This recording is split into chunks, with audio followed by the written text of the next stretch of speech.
a confidence that happens, and there's an idea of self-efficacy. And I don't think I don't think it was like a realized thing until recently, and COVID for me really brought it out. Is it's almost like that trust and faith that you'll figure it out.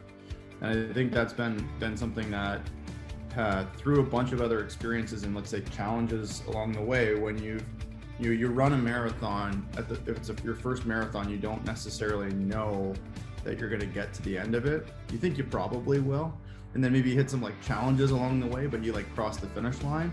It makes like the next marathon easier to run. And then the next one after that, I've done too. I know I'm going to get through it. I know I'll figure it out. I just don't know exactly how this thing's going to go. And I think that's been the biggest piece of it, because that for me has allowed me to be okay with being wrong. I think I'm wrong more than I'm right when it comes to a lot of different things. I can't be wrong about something that would end a business. Welcome to Grow Think Tank. This is the one and only place where you will get insight from the founders and the CEOs of the fastest growing privately held companies. I am the host. My name is Gene Hammett. I help leaders and their teams navigate the defining moments of their growth. Are you ready to grow? Today we're going to talk about a subject that I really love for you to understand better.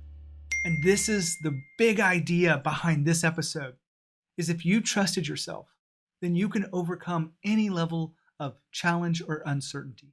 Trusting yourself is the cornerstone of you really understanding who you are, being grounded in your worthiness, and having the confidence to know that you can figure out anything in front of you. When leaders trust themselves, they're really signaling to everyone around them that you can follow me. But if there's a shadow of doubt in who you are, where you're going, then they can sense it. Just like a dog senses fear. You want to make sure that you are trusting yourself at the deepest levels. I so much believe about this because I've seen so many founders, CEOs that are struggling. And at some level, they realize that they don't trust themselves. Something's happened. And when I can get them to see that they've lost that's the key to them actually seeing their way forward and making the moves and executing with precision. All this to share with you, leaders must trust themselves, even in uncertain times, because that's the way you get through it. We have a special guest today. It is the CEO of Woo Tungsten, number 235 on the Inc. list this past year. It is Aaron Anders. And Aaron and I talk about trusting yourself. We talk about what is really behind that, what gets in the way of trust. And all of the things inside this episode are critical for you to understand how to be an extraordinary leader. Before we get in the interview, let me remind you that if you haven't already checked out Fast Growth Boardroom, you may want to grow your company faster. And if you're not on the Inc. list, that's okay. Most of my clients are. But we have a special group just for people that aren't on the list that want to grow faster. And they are gathering together, learning from each other. And I'm challenging them and supporting them so that they can actually get where they're going. Just check out Fast Growth Boardroom if you want to be an extraordinary leader and lead growth in your company. Now here's an interview with Aaron. Aaron, how are you? Good to see you, Gene. Well, great to have you here on the Growth Think Tank podcast, where we talk about leadership and growth. And you've had multiple companies, but one of them recently made the Inc. list at number 235, Woo Tungsten. Tell us a little bit about what you guys are up to there. It's been a really cool 4-year run for us. We started as a kind of a hobby passion business, trying to blend things that my partner Chris and I really like to do, and fish and be on the water, and some of the business experience, I guess, in the past. And it's been a really cool ride and became more than we thought it was. So we had to expand real quick, and we make fishing weights and fishing related related products. A lot of products that were typically made out of lead, we've made a lot of those out of tungsten to try to have more of a higher end product for a lot of things that have been around for decades. So that's what we do. We built a community around it, and we love being a part of it every day. Awesome. We have done some research on the company on what makes you guys tick, what really has allowed you to grow. And you really have contributed. Having a lean team is one of the big things that allowed you guys some flexibility and growth. What is a lean team to you, Aaron? Well, I think a lean team to me means not having a lot of heavy overhead. And that a lot of times is like asset light businesses, but I think it also can be around people, right? People are overhead. And, for us, we run 3 full-time employees, and I consider myself an employee of the business. That's what you are when you're an entrepreneur. And then we run with 8 to 10 other freelancers, depending on time of the year. And I think about some of our partners as well. We've got our fulfillment partner, we've got our manufacturing partners too. So we've got more partners than we do full-time people in the business, which allows us to actually kind of evolve, especially in the last year and a half. We were able to scale up and scale down and scale up and scale down as we needed to, and be lean and try and take advantage of some of the opportunities that were happening, especially in the outdoor space over the last year. E-commerce and outdoor kind of came together with this like incredible, like I guess just growth opportunity. We were able to take advantage of it because we weren't like trying to turn an oil tanker. We were able to add and iterate really, really quickly and be able to be a part of a lot of the things that were happening as they were unfolding, because nobody knew what was going to happen a year ago. Right. As we're recording this is, mid-March, and we all went into sort of lockdown in our own ways a year ago. So you guys were able to take, see an opportunity out there and really kind of be nimble enough to take advantage of that. Tell us a little bit about like just how you were able to turn the ship toward this opportunity. Well, I think one of the things that we did when we look back on it is that we had partners with capacity. So, for example, our 2 main partners, again, manufacturing, fulfillment, and a direct-to-consumer style brand. So, in saying that, our manufacturing could scale. We weren't at capacity there. Same thing with our fulfillment. So when we were able to move our orders through technology up, we could take advantage of some of those things. What we also did is we made a bet. We thought that this was we saw sales starting to move as lockdown started to happen. And we took our key products that we knew were not a fad. We're not going to go moldy. We're not going to go old. And we just over indexed on them. It was a cash flow bet. And that was something that I think worked really well for us, where a lot of people stopped and hesitated. We took the things that we knew that, hey, look, this is typically a 6 to 8 week lead time. And if we triple what we bring in on inventory there, the worst case scenario for us was then we had product for 6, 8, 12 months, which was a cash flow challenge, but it was a better challenge than if we didn't have things. So we kind of made a bet on a part of the business that we knew, or felt, at least I shouldn't say knew, but felt that no matter what happened with COVID and what happened, whatever, that was still going to be a strong product for us, which meant we had the ability to really lean into it and then continue to add on some freelancers. So we brought on what happened with us, retail. All of a sudden, retailers didn't have inventory. We did. So the retail side of our business really started to grow, but we could bring in a freelancer to help with some of that stuff. And that's really what we really tried to do with it, is that, hey, this side of the business is growing. Are we interested in growing with it? Yes. Well, we're only 2 or 3 people. So we need to bring in some extra human capacity. How can we do that? And if we can do that, we'll go down that path with a product that we know we're not going to get stuck with a t-shirt that nobody wants to buy type thing. I remember a lot of my friends and a lot of the interviews we did here, everyone was talking about, when COVID hit, no one was really sure what was going to happen. No one was really sure that outdoor was going to take off, I don't think. But there was a pretty good bet that, okay, people are going to have to find something else to do besides watch TV and go to restaurants and things like that. But what you did there really is, just looking back over it, is you saw an opportunity and you really doubled down on what you thought the opportunity would be. You had a vision as a leader, and you were able to align your resources and your people to that vision. Is that fair to say? Absolutely. And, I wish I could look back and say, hey, it was definitely intentional. I think it was a hedged bet. So, I think it would be a great story to be like, we knew it. We knew exactly what was going to happen. We just went, hey, look, this looks like it's going to be a potential opportunity. Exactly like you're saying, we aligned our resources and we aligned our people to be in a position to take advantage of it. And we chose it in a place that if we were wrong, the business didn't die. And I think that was for us, like, it was kind of in an uncertain time. It really came down. We ran a big sale. We thought that everyone's looking at their phone right now. No one's got anything else to do. Let's run a sale. And we ran a sale through our social media and our community. and it was the biggest 3 days we'd ever had at that point in the history of the company. And we went, whoa, like there's something going on here. So seeing that, like you said, seeing that the opportunity and honestly making an educated guess in an area that we didn't think was going to hurt the business if we were really, really, really wrong. But then being in a position to take it, there was like a domino effect that came. It was like that ripple effect that happens of being correct on that.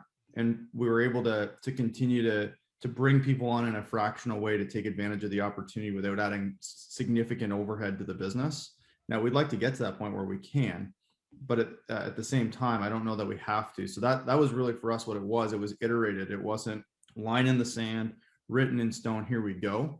It was do something. So it's action, learning, iteration, next action, learning, iteration. And we're able to continue to ride the wave with that a bit, opposed to just being so far behind that you can never catch the wave. It's past you before you can get paddle back up to it. Hold it for a second. Aaron just said, take advantage of the opportunity. Now, every leader knows that they must be able to see opportunity and be able to take advantage of it. Here's the problem. A lot of leaders are so focused on their own productivity, they're overscheduling themselves, they have no time to think, and so they have very limited time to actually see opportunity. But even if they saw it, they don't have a chance to really act on it. They don't have a chance to align resources and redirect their energies around that.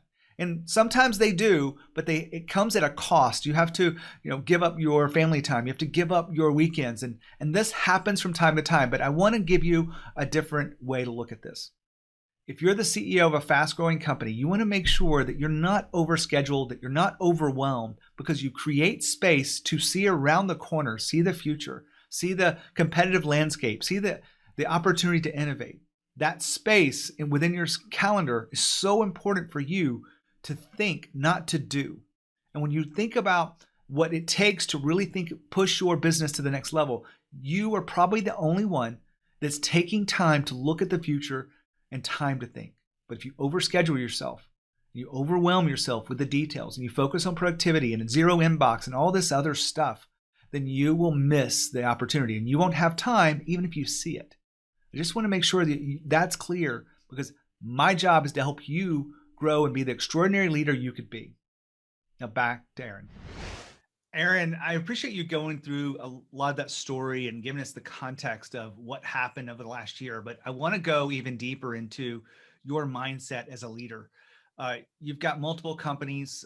We could talk about, collegepro.com, and you can give us one sentence on what that is, and then I'll ask my question. What is College Pro?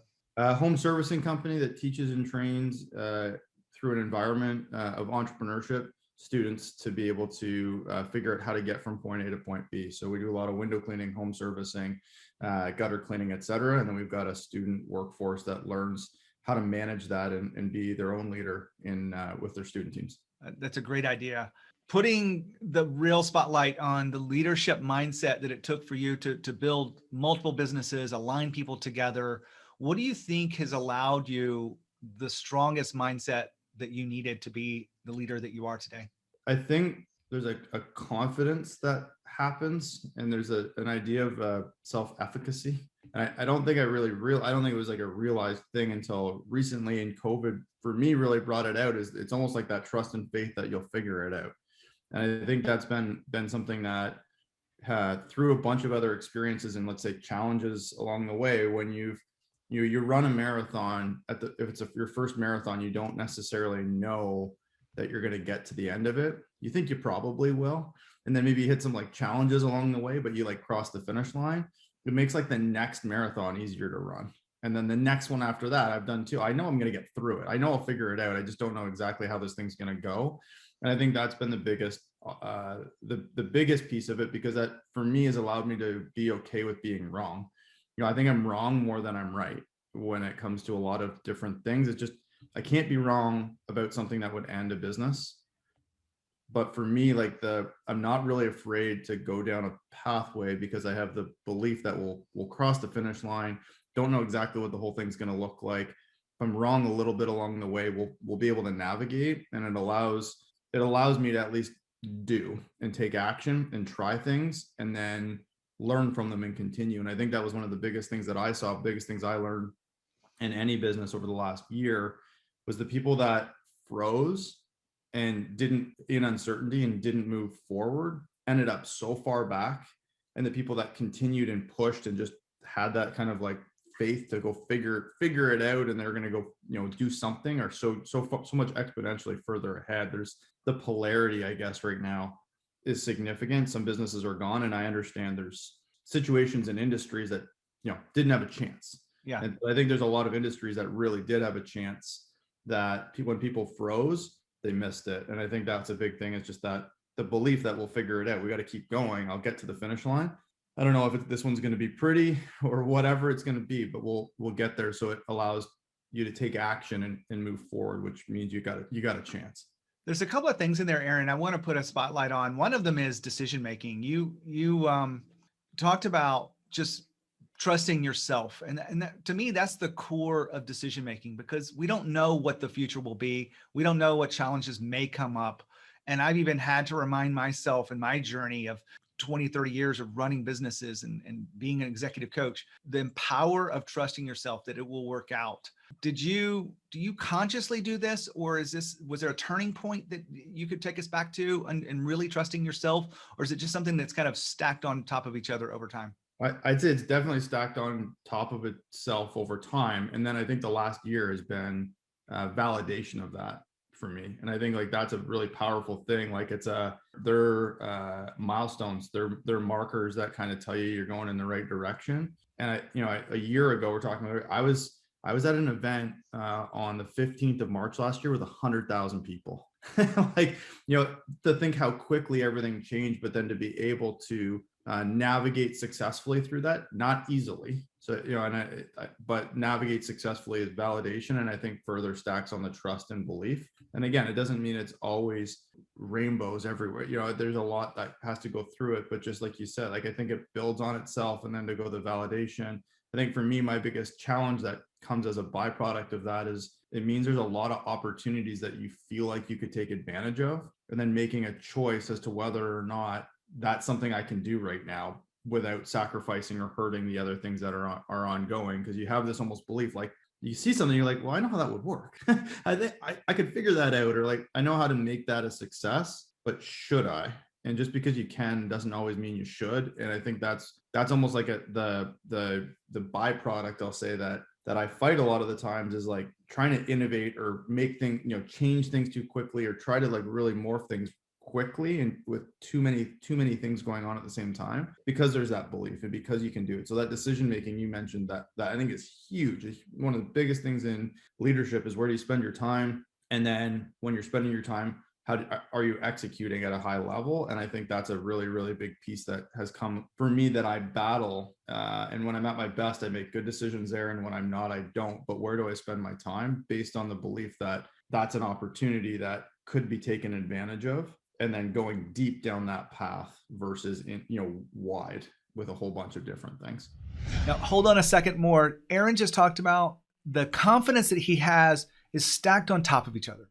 Now, this is a very common way to build confidence, and it actually is something we all experience. But there's another side to this. Aaron didn't go into it, but when you have a big event that shapes who you are, maybe it's something that you really dug deep and you pushed yourself harder than ever before, and you pushed others around you.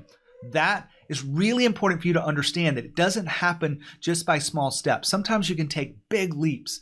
I've done this personally in my life. My story is something I've shared about it. I've wrote a book about the trap of success and about some of the big changes that are necessary. But I just wanted to remind you that it takes both of these things. Sometimes it's big leaps forward, and sometimes it's the small steps that really build on your confidence. Make sure you're aware of all of those in your journey to being an extraordinary leader. Now back to Aaron. I'm a big fan of going deep versus going wide.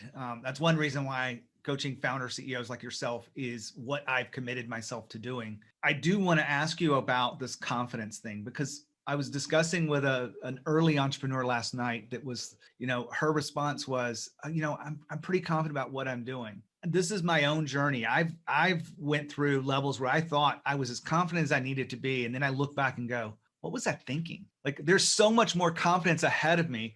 And now I'm smart enough to know that, like, okay, as confident as I am about what I do and serving the people I do, there's probably another level that I can't even really put my head around When you think about confidence, have you seen yourself grow when you look back?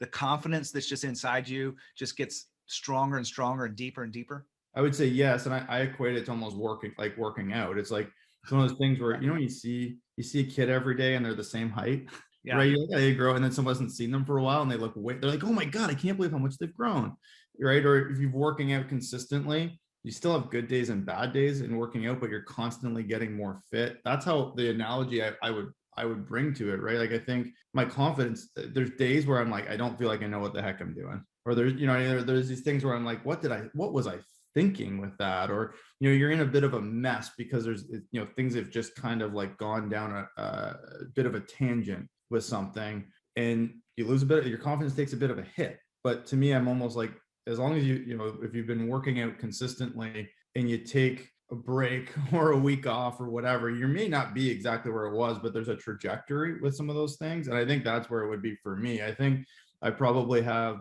some of the, let's call it, most challenging days are ahead of me in my business career. I just think I'll figure them out. And in those moments where, hey, things aren't going so well, I'll probably question myself. But I don't know that it means for me at least, question myself to my core.